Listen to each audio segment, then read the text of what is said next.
اللہ تبارک و تعالیٰ دو لوگوں کو محبوب رکھتا ہے۔ اللہ قرآن میں فرماتا ہے ان اللہ یحب التوابین و یحب المتطہرین، بے شک اللہ محبوب رکھتا ہے ان لوگوں کو جو توبہ کیا کرتے ہیں اور جو پاکی کو پسند کرتے ہیں، وہ پاک رہتے ہیں، وَيُحِبُّ الْمُتَطَهِّرِينَ، اور پاک لوگوں کو۔ تو مفتی شہریار صاحب کی جو ویڈیو تھی، جو کلپ تھی، جو دوران تقریر انہوں نے کہا تھا، اس بات کو لے کر علماء ائمہ کے اندر بہت غصہ تھا، اور سوشل میڈیا پہ ان کو وہ غصہ دکھائی بھی دیا۔ ان کو اس بات کا احساس ہوا کہ میں نے جو کہا ہے وہ بالکل سراسر غلط کہا ہے، ایک طرح سے میں نے تنقید کی ہے اپنی جماعت پر۔ تو ان کو جب یہ احساس ہوا تو انہوں نے اب اپنے جملوں کو واپس بھی لیا ہے، رجوع کیا ہے اس بات سے، اور اللہ کی بارگاہ میں توبہ کی ہے۔ پہلے آپ ان کے کلمات کو سن لیں، پھر میں آپ سے گفتگو کروں گا۔ جملہ علماء اہل سنت، ائمہ مساجد، برادران ملت اسلامیہ، السلام علیکم ورحمۃ اللہ وبرکاتہ۔ فقیر محمد شہریار رضا قادری، پورنیہ، بہار سے عرض کر رہا ہوں کہ ابھی ایک ہفتہ پہلے میری تقریر ہوئی تھی بہار بنگال کے سرحدی علاقے میں، جس میں اصلاح معاشرہ کے عنوان سے گفتگو ہو رہی تھی۔ دوران خطاب علماء دین کی اہمیت اور فضیلت کو بتاتے ہوئے نوجوان علماء کے لیے کچھ ناصحانہ جملے کہ جوانی کے دنوں میں کس طریقے سے رہنا چاہیے، اور محنت و مشقت کر کے دینی اور مالی دونوں خوشحالی حاصل کرنے کی کوشش کرنی چاہیے۔ اور اسی دوران سبقت لسانی سے کچھ جملے ایسے نکل گئے ہیں جس کے تعلق سے علماء کرام اور ائمہ مساجد میں بالخصوص کافی ناراضگی پائی جا رہی ہے، اور وہ ناراضگی ان کے تبصروں سے ظاہر ہے۔ تو مجھ کو ایسا لگ رہا ہے کہ میرے جملے سے تکلیف پہنچی ہے، اور واقعی تکلیف پہنچی ہے۔ تو میں تمام ائمہ مساجد علماء کرام سے معذرت خواہ ہوں کہ میں اپنے اس جملے کو واپس لیتا ہوں۔ اللہ کریم کی بارگاہ میں توبہ کرتا ہوں کہ الہی تو اپنے کرم سے، اپنے فضل سے مجھے نازیبا، غیر مہذب اور ایسے جملے جس سے عالم دین کی توہین کے پہلو نکلتے ہوں، ائمہ مساجد کے، ان تمام جملوں سے مجھے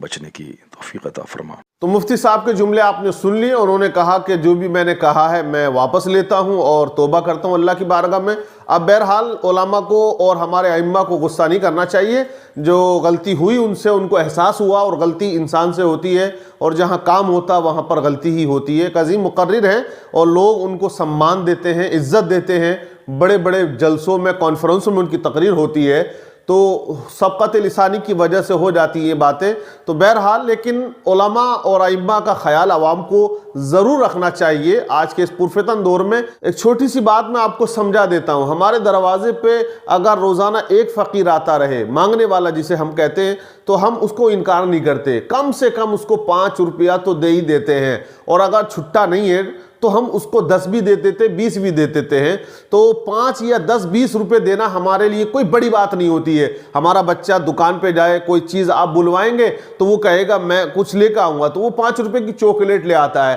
تو 20 25 50 روپے یوں بچہ کھا جاتا ہے آپ کے گھر کا۔ تو اب آپ ہم کیلکولیٹ کریں امام کی تنخواہ کو لے کر، اگر ایک مسجد سے 100 گھر ریلیٹڈ ہیں، 100 گھر جڑتے ہیں یا 100 نکاح ہیں، کہتے ہیں نکاح کے اوپر چندہ رکھا جاتا ہے گاؤں قصبوں کے اندر بہت سی جگہوں پہ، تو ہم اگر 5 روپیہ روز کے حساب سے اگر امام کو دیں، 100 گھر اس سے جڑے ہوئے، 100 نکاح ہیں، 100 ایسے لوگ ہیں جو دے سکتے ہیں، تو 150 روپیہ بنتا ہے منتھلی کا۔ تو 150 روپیہ منتھلی ہم کیا مسجد کے امام کو نہیں دے سکتے؟ اگر ہم جہاں 1500 روپیہ